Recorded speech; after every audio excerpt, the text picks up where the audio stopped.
gente. A aula de hoje é sobre modelos atômicos, né? Esse tema, evolução dos modelos atômicos, ele não é tão comum no Enem.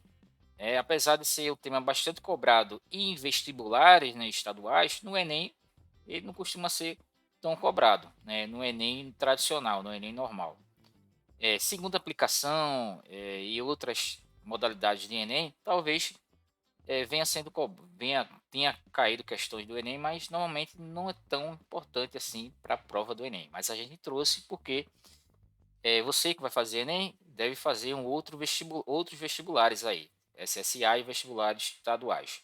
Então a gente vai começar pela a questão da data, né? É importante você estabelecer ou entender a evolução dos modelos atômicos e as datas, né? A data onde cada um foi concebido, né? Cada modelo foi idealizado. Então, a primeira data que a gente tem da evolução do conceito de átomo é lá na Grécia Antiga, né? E já no século XIX, a gente tem o modelo atômico de Dalton, que é o primeiro modelo estudado normalmente no ensino médio. Esse modelo é datado de 1803. Cada livro, cada material que você estuda tem uma data que pode variar, né, alguns anos, mas é em torno de 1803, 5, 8 que foi estudado esse modelo atômico, tá? É o modelo atômico de Dalton, que é chamado bolinha de bilhar. Em seguida, a gente tem o modelo de Thomson, que talvez seja mais cobrado que os outros modelos, tá? Que é o primeiro modelo elétrico, o modelo de Joseph Thomson, 1898, então aí quase 100 anos depois, né? 95 anos depois, foi criado o modelo de Thomson. Em seguida, já aqui há um intervalo de tempo de um modelo para outro é menor, né? 1911, o modelo de Rutherford e em seguida, 2 anos após, o modelo atômico de Bohr. Esses quatro aí são os principais para vestibular, né?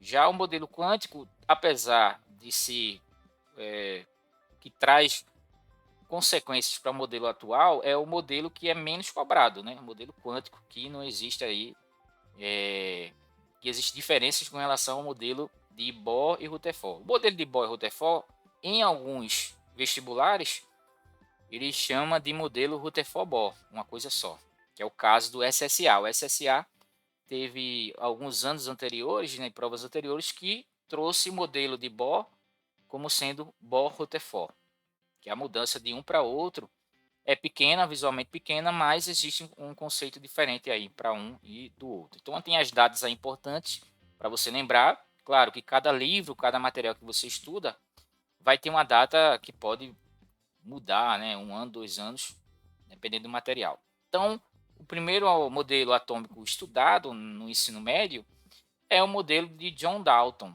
tá? Que foi o modelo baseado em ideias da Grécia Antiga, dos filósofos Leucipo e Demócrito. Tá? O modelo atômico de Dalton é chamado de modelo de bola de bilhar, que é aquele que considera o átomo sendo indivisível. O átomo é uma esfera indivisível, maciça e indestrutível, que não pode se dividir. E a gente sabe que hoje em dia o átomo ele é dividido em partículas subatômicas. Dalton entendia que toda a matéria era formada por pequenas partículas, que é justamente os átomos, né? Isso aí até hoje a gente tem como verdadeiro, mas a questão do indestrutível e indivisível não, tá? Então é chamado de modelo atômico de Dalton. Quais são os postulados, né, ou as ideias que a gente traz do John Dalton? Para ele, os átomos são esféricos, maciços e indestrutíveis, indivisíveis. Os átomos de elementos diferentes têm massas diferentes. Átomos de elementos diferentes têm massas diferentes. Os diferentes átomos se combinam em várias proporções, formando novas substâncias.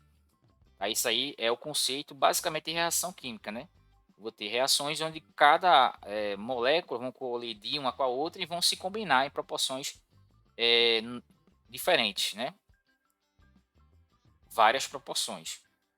Tá? Um átomo se combina de um lado com dois átomos do outro lado e vai formar uma nova substância. Esse é o conceito de reação química, que é utilizado até hoje, né? Os átomos não são criados nem destruídos, apenas trocam de parceiros para produzirem novos. Então, também, novamente, a gente tem a questão da reação química. Então, o modelo de Dalton, a gente entende, pelo que ele falou, que algumas ideias são utilizadas até hoje, que é a questão da ideia de reação química. Né? Novas substâncias vão ser formadas, há uma proporção entre a combinação desses átomos. Tá? Então, a ideia de combinação entre átomos é utilizada até hoje. Mas a questão do átomo ser indestrutível, ser indivisível, não. Tá? Então, aí o conceito que Dalton trouxe para a gente utilizar até hoje em dia. Em seguida, a gente tem o primeiro modelo elétrico, que traz o conceito de elétron, que é o modelo atômico de John Dalton. Ou, desculpa, Joseph Thomson. John Dalton não, Joseph Thomson. JJ Thomson. Ele propôs que o átomo seria uma espécie de bola gelatinosa, completamente maciça, assim como John Dalton. Joseph Thomson também trouxe o conceito de maciça. Só que o átomo era divisível, então vai ter uma partícula subatômica que é chamada de elétron. Não existia o conceito de próton, né? Só existia o conceito de positivo, onde o positivo se atrai pelo negativo. E a quantidade de positivos é igual à quantidade de negativos. Aí o átomo seria uma espécie eletricamente neutra. A carga total do átomo seria zero, ou seja, o átomo ele é neutro, positivo é igual ao negativo. Esse modelo é chamado de pudim de passes. Tá? Em seguida, a gente dá um pulo, dá um salto aí na questão o átomo sendo a aparência, né, do átomo. Né? Eu vou ter um átomo muito semelhante ao sistema solar. Ele vai ter duas regiões agora. Uma região que é chamada de núcleo. Aqui, ó. Aqui é o modelo, uma imagem que ilustra o modelo de Rutherford.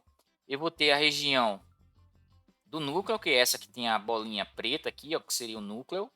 Esse núcleo, ele vai ter próton, que é o positivo, e nêutron. Só que o nêutron não foi, não tem a ideia de nêutron ainda nessa época, né, de Rutherford. Só vai vir um pouco mais tarde. Mas o núcleo é onde tem um próton. Esse próton vai ficar dentro desse núcleo, e o núcleo para a região da eletrosfera, que é essa região que tem essas órbitas elípticas, né, essas bolinhas aqui, ó, maior, que vai ter as bolinhas em vermelho, que são os elétrons. Essa eletrosfera, que é formada por órbitas elípticas, ela vai ser, que é a grande diferença para o modelo de Bohr, ela vai ser elíptica e não circular, como no modelo seguinte. Tá? Ela tem um espaço entre o núcleo e elas, isso foi descoberto através do experimento de Rutherford. Então, no modelo de Rutherford, diferente dos anteriores, eu vou ter o átomo dividido em duas regiões. O núcleo, que tem próton, só que o nêutron ainda não vai aparecer aqui. A gente sabe que tem um núcleo que é próton mais nêutron, mas ainda no modelo de Rutherford não existe a ideia de nêutron. É mais na frente.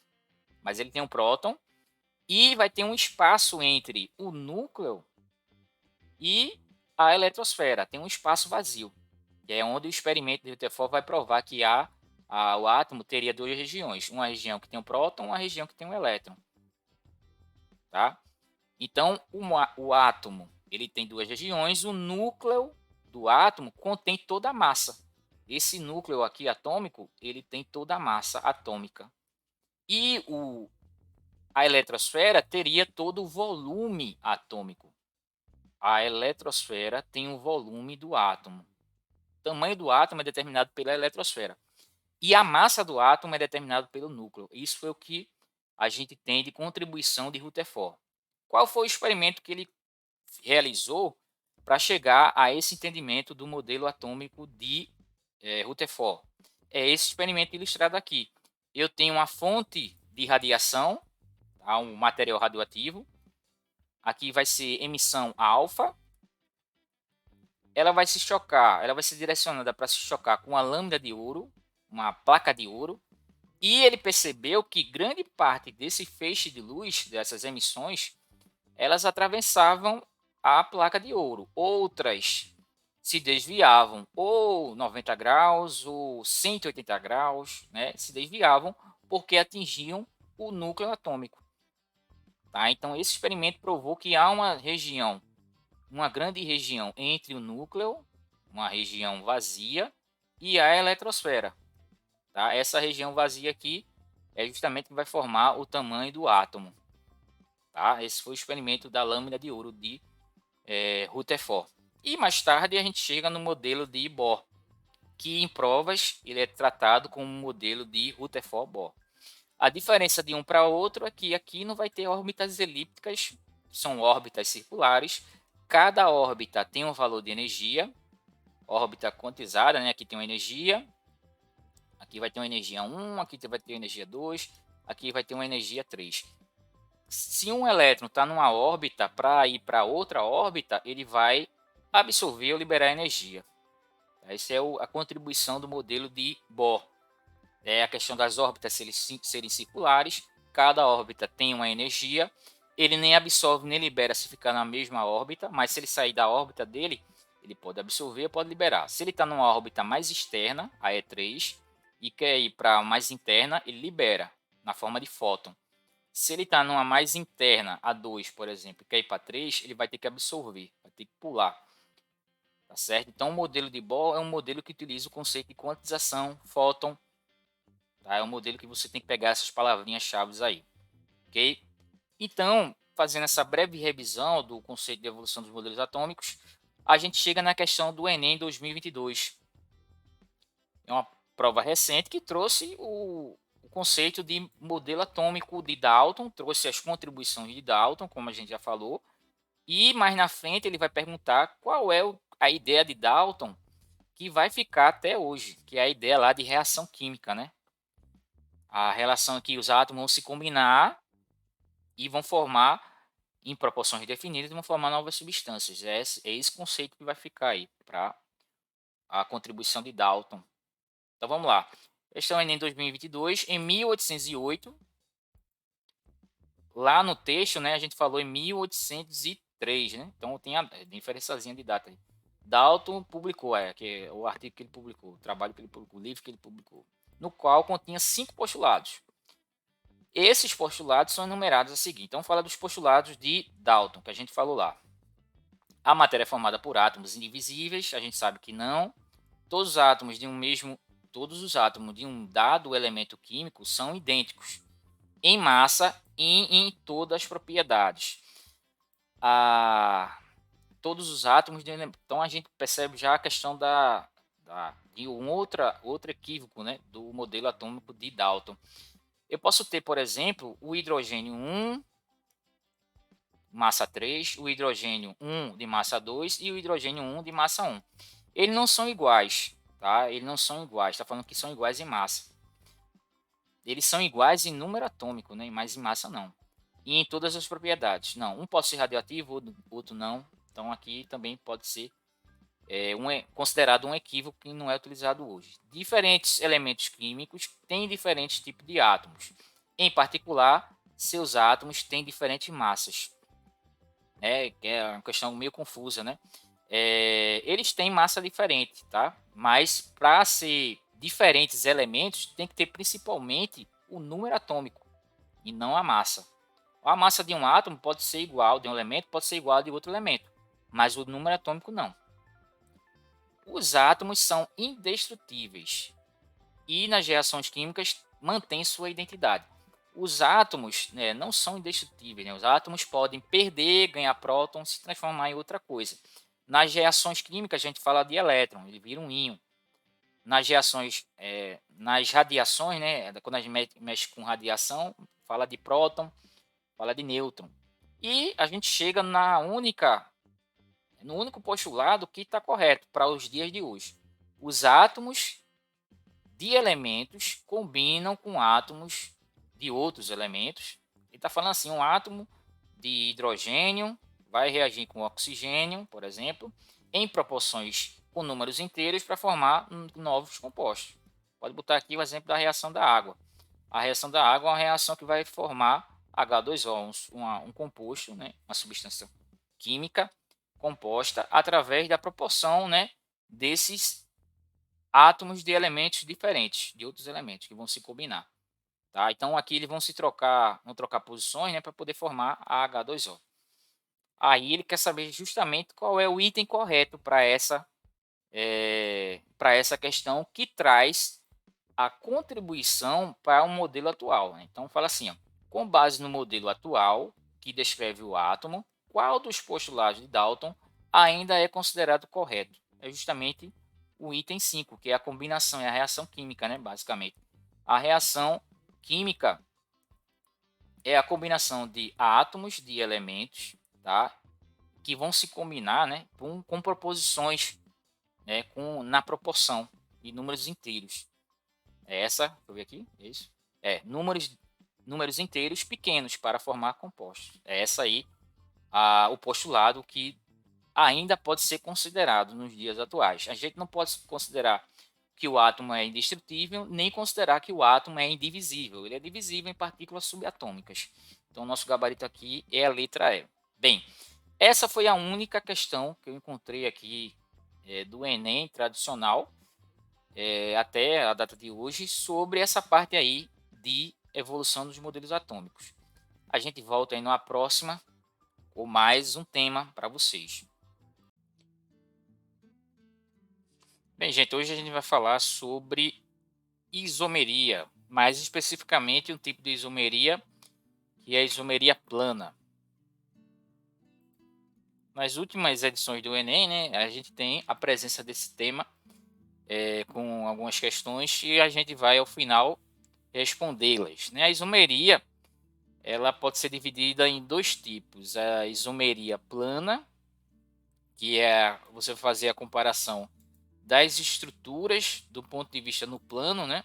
Você vai estudar a, a fórmula estrutural de cada uma e comparar com as outras, a isomeria plana, e a isomeria espacial, que vai ser aquela que você vai ter que usar a ideia de espaço, né? Vai ter isômeros que estão com um átomo que está em espaços, né, em planos diferentes. E também a questão do carbono quiral.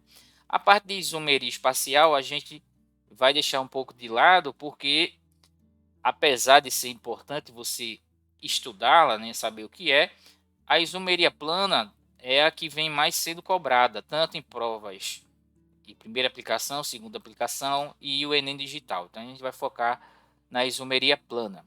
Da isomeria plana a gente tem 5 tipos: a tautomeria, a isomeria de função, a metameria, a isomeria de cadeia e de posição, né? Aí dá uma atenção especial a esses dois primeiros aqui, que é a isomeria de tautomeria e de função, que basicamente é um subtipo da outra, né? Tem isomeria de função e tem a isomeria de tautomeria, que é uma subclassificação desse tipo de isomeria. Dando prosseguimento, a gente vai ver a isomeria plana, que é aquela que vai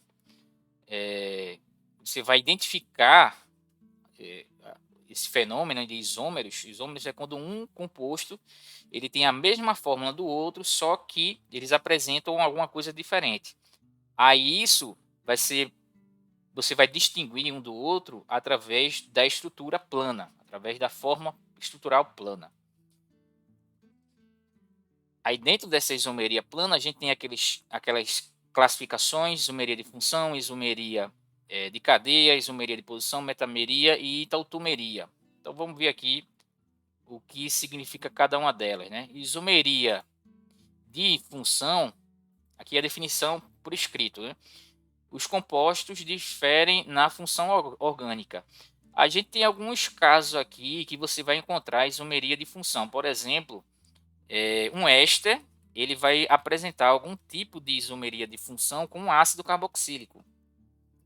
Então, por exemplo, eu não posso ter um éster carboxílico. Eu não posso ter um éster tendo um isômero de um álcool, ou de uma amina.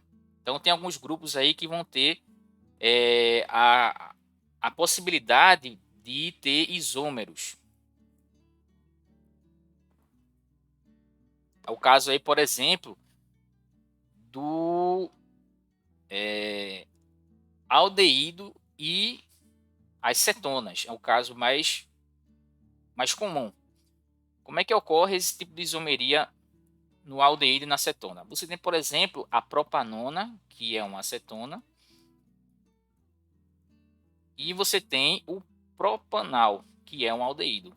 Eles vão apresentar justamente um tipo de isomeria de função. Tem a mesma fórmula, tá? Os dois aqui são C3H6O, só que um é uma acetona, o outro é o aldeído. Então, alguns pares de compostos de funções orgânicas vão apresentar, podem apresentar isomeria de função, e é bem específico, né?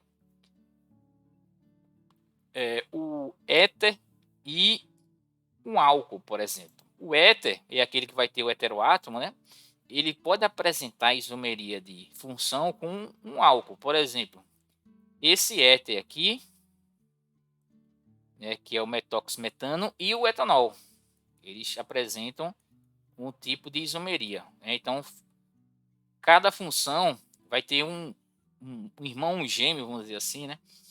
Que vai ter, vai possibilitar existir a isomeria de função. Então, vai aparecer éter e álcool, aldeído, cetona, éster e ácido carboxílico. Esses aí são os principais, ou os que mais aparecem, tá? Isomeria de posição. A isomeria de posição é quando um heteroátomo, uma insaturação ou grupos funcionais modificam a sua posição. Aí eles não são o mesmo composto. Então, por exemplo, a gente tem o hidrocarboneto buteno, né? Buteno 1 e buteno 2. O buteno 1 vai ter aqui a presença dessa insaturação na posição 1. Já o buteno 2, ele vai ter a presença de uma insaturação na ligação 2. Então aqui é o buteno 1 e o buteno 2. Modificou apenas a posição dessa insaturação. Isomeria de cadeia, difere o tipo de cadeia. A cadeia vai ser normal ou ramificada.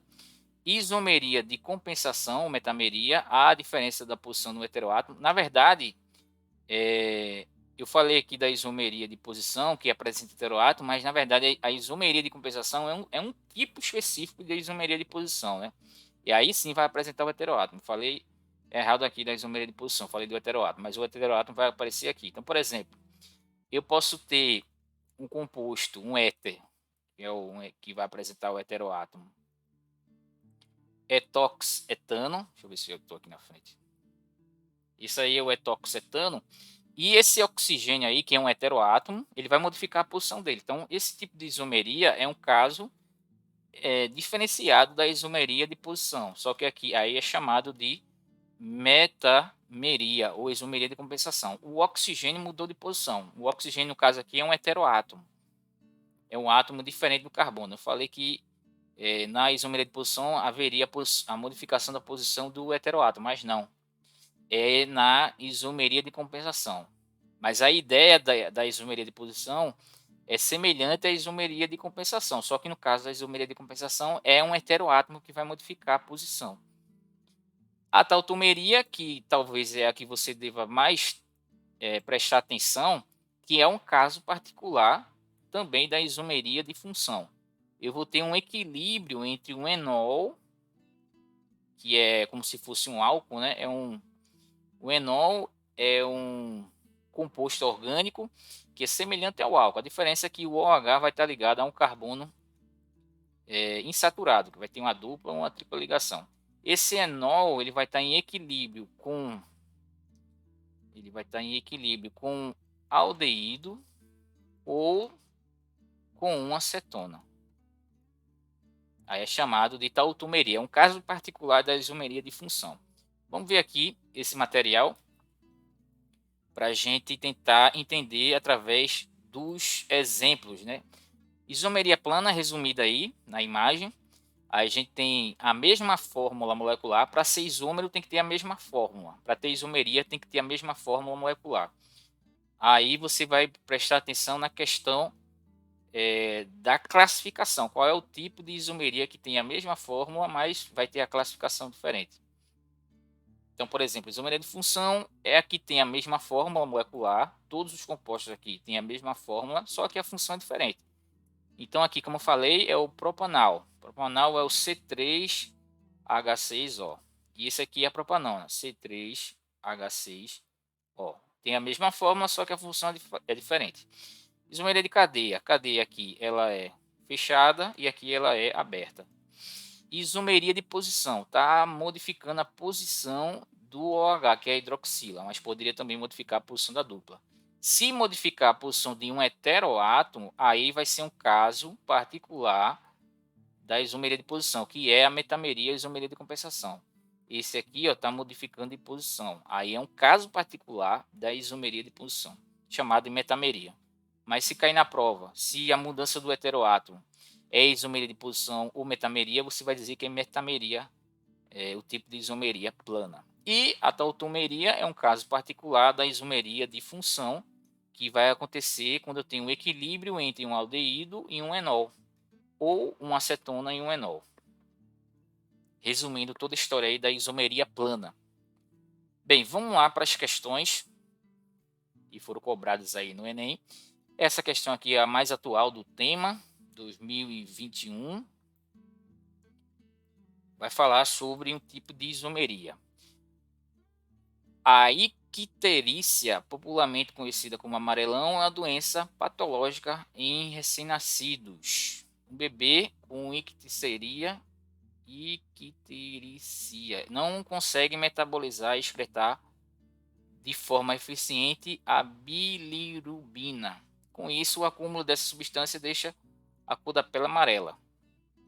A fototerapia é um tratamento dessa doença que consiste na irradiação de luz no bebê. Na presença de luz, a substância, bilirrubina, é convertida no seu isômero, que está mostrado aqui, que, por ser mais solúvel em água, é excretada pela bile ou pela urina. Aí ele mostra a imagem e ele quer saber qual é o tipo de isomeria que está acontecendo entre essas duas estruturas isômeras, né? Uma que vai ser solúvel em água e a outra não. É basicamente isso. E isso ocorreu devido à irradiação da luz. Esse detalhe aqui da luz, você já poderia, né? Como ele fala, a irradiação de luz, você já iria na resposta letra A, mas não é a resposta. A resposta aqui que ele está falando, que ele está perguntando, é sobre a cadeia que está modificando aqui na estrutura desse composto aqui. Esse composto, se você perceber, eles têm a mesma fórmula, são isômeros, né, tem a mesma fórmula molecular, até porque na questão diz que eles são isômeros, apresentam isomeria, só que não é isomeria ótica. Se ele falou de luz, né, a gente já iria associar com isomeria ótica, mas não é. O tipo de isomeria que vai acontecer aqui é a isomeria do tipo de cadeia. Tem uma parte do composto aqui que está modificando. Essa parte é semelhante, essa aqui é semelhante também, aqui também, pronto. Até aqui, ó, até essa parte aqui, tudo é muito igual, né? Que você percebe aqui, ó, que essa parte aqui é tudo igual. O que vai modificar é essa estrutura final aqui, né? A parte da esquerda, que aqui vai ter, aqui é uma cadeia aberta e aqui vai ser uma modificação que é justamente a cadeia fechada. Então, a resposta que você vai colocar no gabarito é justamente devido à modificação dessa estrutura daqui, ó. Aqui e aqui, uma é aberta e a outra é fechada. Então, aqui você vai ter como gabarito a letra C. Poderia confundir com a letra A, mas não é a resposta. A resposta é a letra C, isomeria de cadeia. Essa também do Enem 2021 é mais simples do que a outra, né? Vai falar sobre a tautomeria. Vai falar dos feromônios de insetos, que são substâncias responsáveis pela comunicação química entre esses indivíduos. A extração de feromônios para uso agronômico no lugar de pesticidas convencionais geralmente é inviável, pois são encontrados em baixa concentração nas glândulas de armazenamento. Uma das formas de solucionar essa limitação é a síntese do laboratório dos próprios feromônios ou isômeros que apresentam a mesma atividade. Suponha que o composto apresentado seja um feromônio natural e que seu tautômero, aqui fala da tautomeria. Quando ele fala da tautomeria, você vai lembrar do enol, tá? Do enol. Seja um potencial substituto. Com base na estrutura química desse feromônio, seu potencial substituto, ele quer saber qual é o enol que está aqui nas alternativas. Essa estrutura daqui, tá? Ela é chamada de 1, 2, 3 propanal. Ele é 1, 2, 3. Ele é um aldeído. Então a gente sabe que quando ele fala de tautomeria, ou vai ser um aldeído ou vai ser uma acetona que vai estar em equilíbrio com o enol. Agora, o que é o enol, né? O enol é um composto instável que vai apresentar um OH, que é a hidroxila, ligado a um carbono insaturado, um carbono com a dupla. Então você vai observar as estruturas aqui que apresentam um OH, né? Aqui já não tem, aqui não tem e aqui não tem, que está ligado a um carbono insaturado, né? Ligado ao carbono que tem a dupla ou tripla ligação. Aí ficou sobrando aqui a letra C e a letra D. Vamos examinar as duas para ver qual é que tem OH, as duas têm, ligada ao carbono saturado. Da letra C, o OH está ligado a um carbono que está fazendo dupla ligação. Beleza, então a letra C aparentemente está correta. Na letra D, o OH está ligado ao carbono que não está fazendo dupla ligação. Então o gabarito dessa questão é exatamente a letra C. Tá? O equilíbrio de tautomeria vai ser entre um aldeído ou cetona com um enol. Tá? Então a resposta aqui vai ser a letra C. Questão aqui que falou sobre a tautomeria. Tá? Só para representar aqui, deixa eu apagar aqui. Esse enol, deixa eu desenhar ele aqui, ele estaria em equilíbrio com esse aldeído, né? Seria um equilíbrio do tipo, deixa eu apagar aqui que ficou estranho. Seria um equilíbrio entre aldeído e o enol. O equilíbrio ele vai ter uma seta para lá, para a direita, e uma seta para a esquerda. No caso aqui, a seta maior vai estar para a esquerda. Eu vou colocar outra estrutura desse lado, porque ela vai estar sendo formada com maior quantidade na estrutura mais estável, que é justamente o aldeído. E o enol, ele vai estar representado dessa forma, em linha, ele vai ter o OH ligado ao carbono insaturado. Isso daqui, ele pode ser representado pela estrutura condensada, né? CH2, CH3, né? CH3, eita, CH3, CH3, aqui vai estar o CH dupla, CHOH. Essa aqui é a estrutura do enol. É o OH ligado a um carbono insaturado. Tá? Então o gabarito aqui dessa questão é justamente o gabarito a letra C. Para a gente finalizar, a questão do Enem 2012 vai falar também do tipo de isomeria plana, onde a gente vai analisar a estrutura da gasolina, né? Motores a combustão interna apresentam melhor rendimento quando podem ser adotadas taxas de compressão mais altas nas suas câmaras de combustão, sem que o combustível sofra ignição espontânea. Combustíveis com maiores índices de resistência à compressão, ou seja, maior octanagem, estão associados a compostos com cadeias carbônicas menores, com maior número de ramificações e com ramificações mais afastadas das extremidades da cadeia. Adota-se como um valor padrão de 100% de octanagem o isômero do octano. O octano é um hidrocarboneto, né? Falando um pouquinho aqui do octano. Esse octano aqui que ele está falando é um hidrocarboneto, só apresenta carbonos e hidrogênios. Vou representar aqui a estrutura condensada do octano. Ele vai ter 8 átomos de carbono. Você sabe que o carbono é tetravalente, então as ligações você deve completar com o hidrogênio para poder fazer o octano, a estrutura do octano. 1, 2, 3, 4, 5, 6, 7, 8. Pronto, aqui eu tenho a estrutura do octano. E esse octano vai ser isômero de algum desses aqui. Letra A, B, C, D e E. Ele quer saber justamente qual é o isômero do octano, uma dessas alternativas, que vai apresentar ramificações mais afastadas das extremidades da cadeia. Então ele quer um tipo de isômero de cadeia, isomeria de cadeia. Ele bota as condições ali, isomeria de cadeia. Então essa cadeia do octano é uma cadeia normal, já não pode ser a letra A, porque é justamente o octano, né? E isomeria de cadeia que tenha ramificações mais afastadas da cadeia, tá? Mais afastadas das extremidades da cadeia. Então as ramificações têm que estar no centro. Então ele quer que você encontre o isômero de cadeia em uma dessas alternativas. Vamos tentar fazer a exclusão pelo número de carbonos, né? O octano apresenta 8 átomos de carbono e 18 átomos de hidrogênio.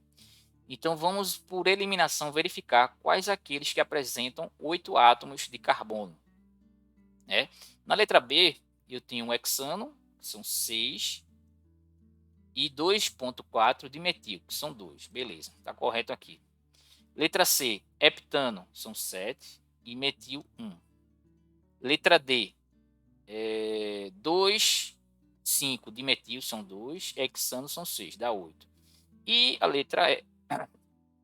letra E, pentano são 5, trimetil são 3. Beleza, não dá para eliminar nenhuma dessas alternativas. Então a gente vai pelo que o enunciado está propondo. Ele quer que você coloque ramificações mais afastadas das extremidades, e quanto maior o número de ramificações, melhor vai ser a octanagem, melhor vai ser a resistência à compressão. Isso vai fazer com que o combustível, o motor funcione melhor. Então, se você perceber, aquele que tem mais ramificações é aquele que vai ter mais radicais. No caso aqui vai ser a letra E, né? Se você não conseguiu eliminar pelo número de átomos de carbono, aí a segunda observação, ou até a primeira, é o número de ramificações, já que na própria questão ele fala, quanto mais ramificações e essas ramificações estiverem mais afastadas das extremidades, melhor vai ser a octanagem. Tá? Então, a letra E é a resposta. Qual seria, então, a sua fórmula condensada, a sua fórmula estrutural? Você desenha logo o pentano, né? 5 átomos de carbono, e você define quem é o carbono 1, 2 e 3. Aqui eu vou chamar de 1, aqui é o 2, 3, 4, 5. No carbono 2, que é esse aqui, você vai colocar 2 radicais metil. Você pode colocar um para cima e um para baixo, só para você tentar visualizar aqui. Então aqui você coloca carbono e para cima você coloca outro átomo de carbono. Deixa eu apagar aqui essa parte aqui de isomeria de cadeia. Aqui você coloca outro. Carbono 1, 2, 3, 4, 5. No carbono 4 você coloca também um outro carbono, porque ele fala aqui que no 2 e no 4 tem radical metil. E agora você complementa com os hidrogênios, né? Aqui você coloca H3, aqui você coloca H3, aqui H3, aqui H3 e aqui você coloca H3. Nos outros, né, aqui você vai colocar 2 e aqui você só vai colocar 1. Então esse composto aqui, ele é isômero do octano. Se você contar a quantidade de carbonos, tem 8 que a gente já viu, 8 átomos de carbono nessa estrutura aqui. E a quantidade de hidrogênio, 3, 3, 6, 9, 12, 12 mais 3, 15, 16, 17, 18. Então, bateu aqui as estruturas, resposta confirmando letra E. Gabarito letra E é a fórmula. Os outros são isômeros? Sim, são isômeros do octano. Só que o detalhe é que aquele que você vai assinalar a resposta é aquele que tem mais ramificações e ramificações afastadas das extremidades, tá? Porque ele quer saber um tipo de isômero de cadeia. Resposta letra E. Deixa eu ver se aqui tem letra E, resposta para essa questão. Bem, esse foi o tema que a gente trouxe para vocês, isomeria, e daqui a pouco a gente volta aí trazendo mais assuntos para você da parte de química orgânica. Bem, gente, hoje eu vou falar da reação de saponificação. É um tema importante no Enem. Aí a gente vai falar um pouco dele, além de outras reações orgânicas que também costumam ser cobradas no Enem, a reação de esterificação e a reação de transesterificação. Também são bastante comuns na prova do Enem.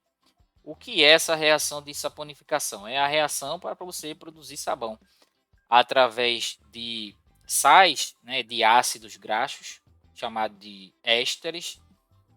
Esses ácidos graxos são ácidos carboxílicos de cadeia longa, cadeia muito grande.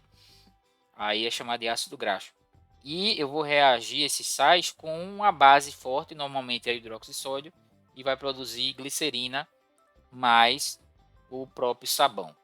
Dependendo da base, né, da estrutura da base e do sal, né, do éster, você vai produzir derivados aí desses sabões, né? Você vai ter o creme hidratante, vai ter creme creme para pele e derivados, né? Você vai ter uma série de produtos de beleza, né? Vamos dizer assim. Então a reação aqui é a reação de saponificação. Eu tenho aqui um éster, tá? Que é justamente como no enunciado falou, né? No slide anterior falou. Eu vou ter um composto que é um sal de ácido graxo, né? Porque essa cadeia é bem longa, né? Tem uma quantidade longa de carbonos. Então aqui eu tenho um éster que vai reagir com a base. Essa base, junto com esse éster, vai produzir a glicerina, que é um álcool, no caso aqui o triálcool, né? E o derivado é justamente um sal, que é o sabão, né? Esse estudo aqui é um estudo de sal. Então a reação de saponificação, o que você pode modificar aqui é a base para produzir um creme hidratante e derivados, né? E aumentar a cadeia aqui. A cadeia longa é justamente a questão do ácido graxo. Então o sabão é um sal, tá? Sabão derivado dos ácidos graxos. Então o mecanismo de limpeza do sabão, que é também muito importante você entender, é também a parte interessante de você ver nas questões do Enem. Então ele vai perguntar, por exemplo, como é que o sabão vai funcionar. Como é que o sabão vai funcionar?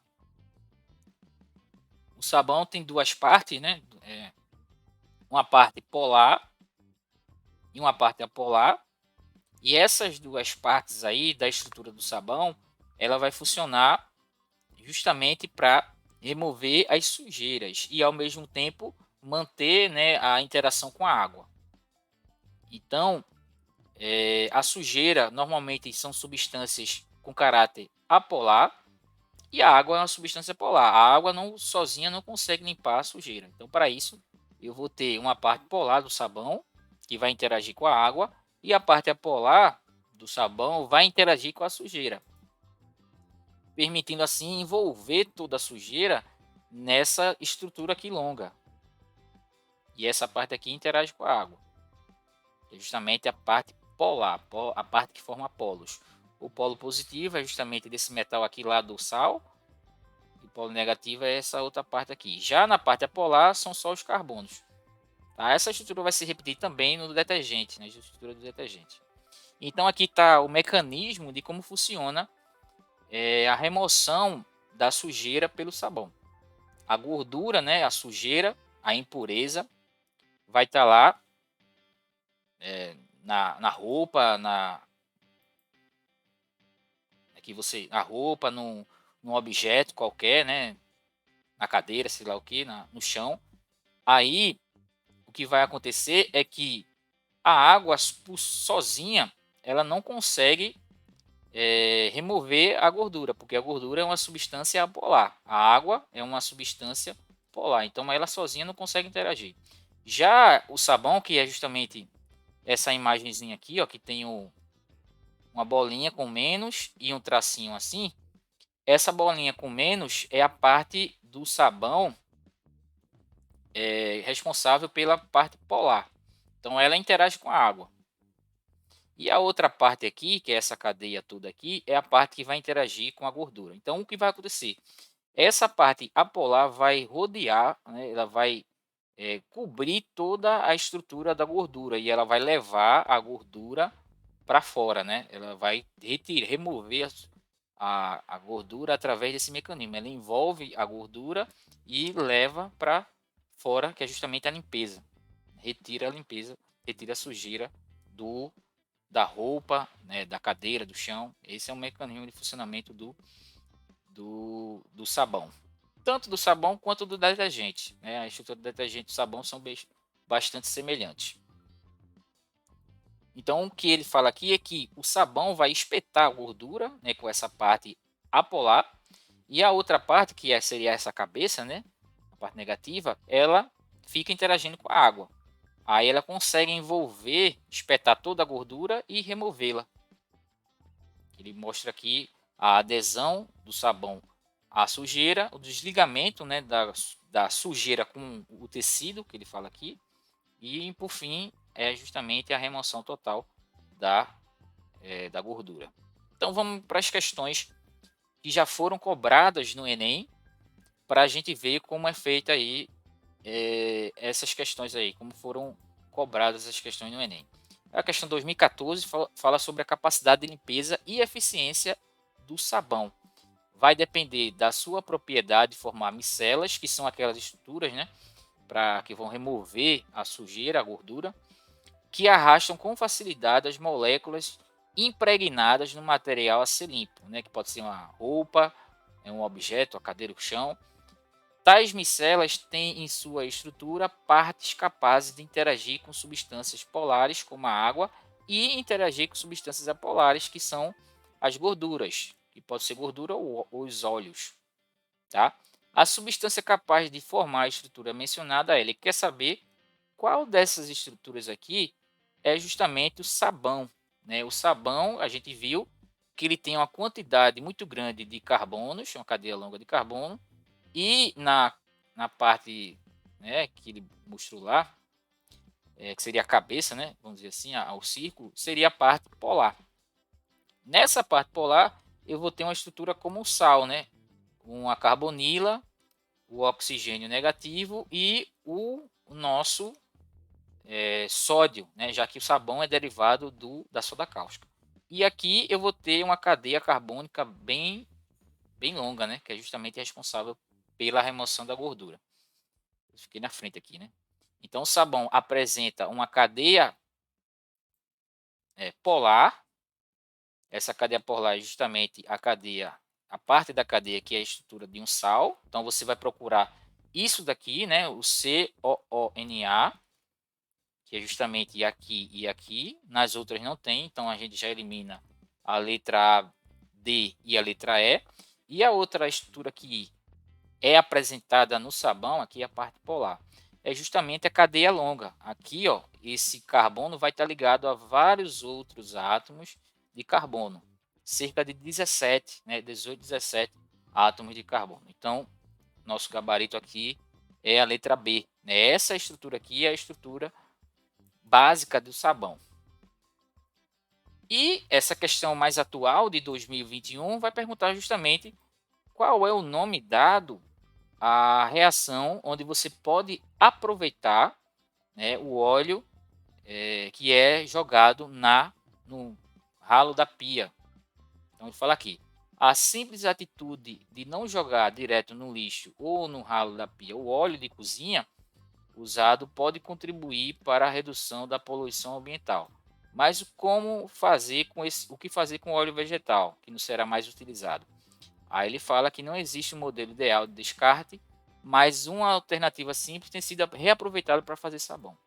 Então, a reação de saponificação é uma reação que vai acontecer com sais derivados de ácidos graxos com a soda cáustica, né? E isso vai gerar glicerina mais o próprio sabão, tá?